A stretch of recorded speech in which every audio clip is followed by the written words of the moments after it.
1732 জন মানুষ হত্যার সাথে ছড়াছড়ি জড়িত, এই গণহত্যার সাথে যিনি, তারে আপনি এতদিন পর্যন্ত পালতেছেন অবৈধভাবে।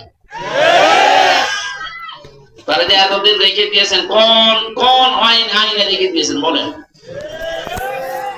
আপনার দেশের ভেতরে তো তারে নিয়ে গন্ডগোল। যদি এখানে পাঠিয়ে দিতেন, আমরা হয়তো তারা আল্লাহর কাছে পাঠিয়ে দিতাম। সে জান্নাতে যাবে না জাহান্নামে যাবে আমরা জানি না, সে সরাসরি নিরাপদে চলে যেত। আপনার কারণে আমরা পাচ্ছি না। আজকে সকালে আপনারা দেখেছেন, অনেকে জানেন না হয়তো, এটা গোপন, ওই যে 7 সিস্টার ভেঙে যাওয়ার একটা উপক্রম চলছে, এই জন্য ওরা খুব ভয়ে আছে। ডক্টর মাওলানা এনায়েতুল্লাহ আব্বাসী হাফিজাহুল্লাহর একটা কথা নিয়ে ভারতে এখন তোলপাড় চলছে। এত ভয়, ওয়ালা তাজিদান্না আহরাসান নাসি আলা হায়াতি ওয়া মিনাল্লাযিনা আশরাকু। আল্লাহ কোরআনে দিয়েছেন, হে নবী, সবচেয়ে বেশি জীবনের উপরে মায়া দেখতে পাবেন এই পৃথিবীতে মুশরিকদের। এদেরকে যদি বলেন যে তোমাদের 1000 বছর হায়াত, ওরা বলবে আমরা আরো বাঁচতে চাই। আর আমাদের যদি বলেন একদিন হায়াত, আমরা বলবো এখনই জান্নাতে যেতে চাই। কারণ আমরা যেই দিন বলেছি ইন্না সলাতি ওয়া নুসুকি ওয়া মাহইয়ায়া ওয়া মামাতি লিল্লাহি রাব্বিল আলামিন, ওই দিন আমার নিজের বলতে আর কিছু নেই। আমার যা হবে সব আমার আল্লাহর জন্য। যদি বেঁচে আছি আল্লাহর জন্য, মরে যাবো তাও আল্লাহর জন্য। মারা যাওয়ার সময় যদি এই অবস্থায় মরণ হয় যে আমি আমার ইমানের উপরে টিকে থাকতে পারি,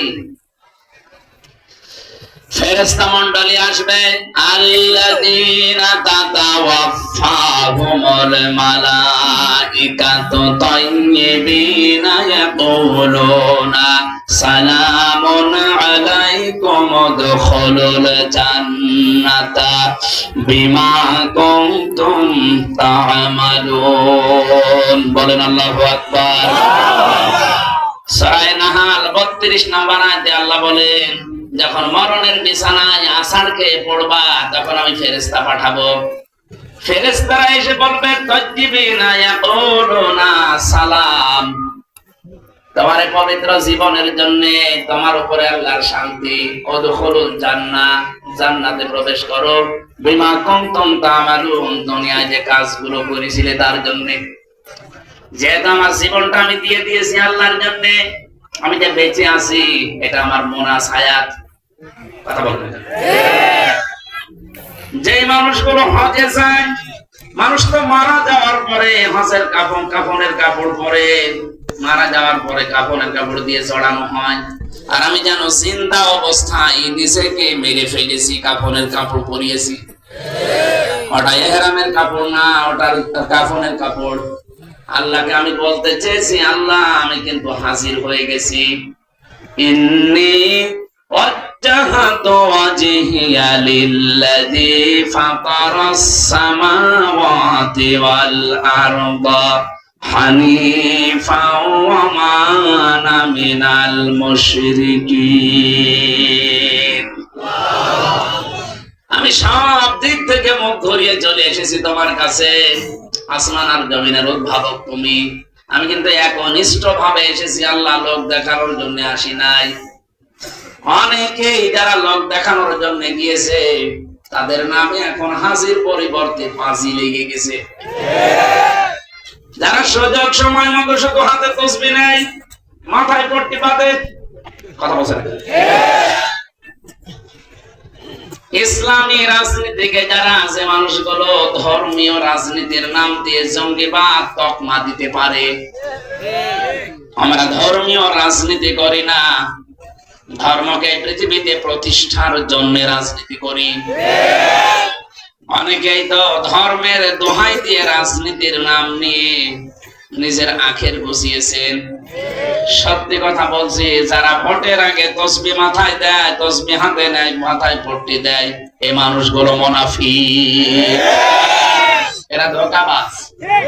ধোঁকা দেয় আর পরে যে এলার বোতল খায়, কথা বলছেন, পর্দার মতো ফরজ বিধান লঙ্ঘন করে।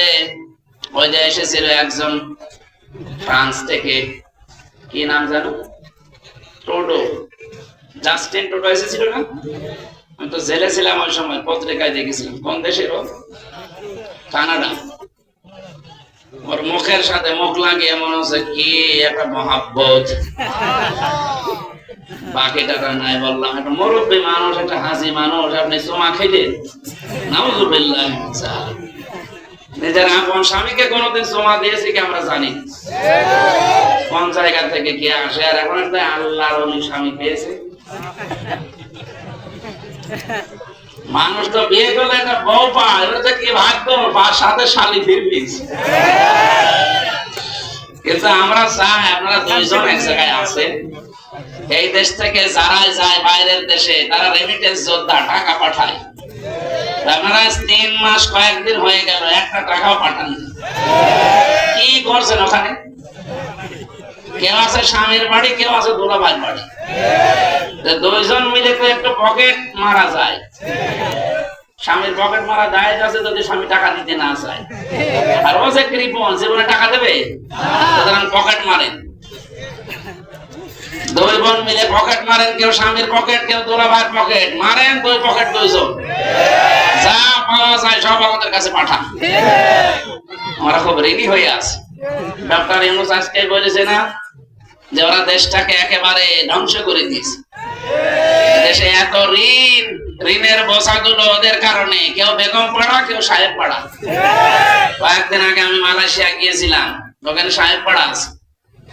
এই যে এতদিন যারা ছিল ওখানে যেয়ে দেখছি হোটেল থেকে বের হচ্ছে, কি গো আল্লাহ বলি এখানে শয়তান সব পালিয়েছে সিঙ্গাপুরে আর মালয়েশিয়া।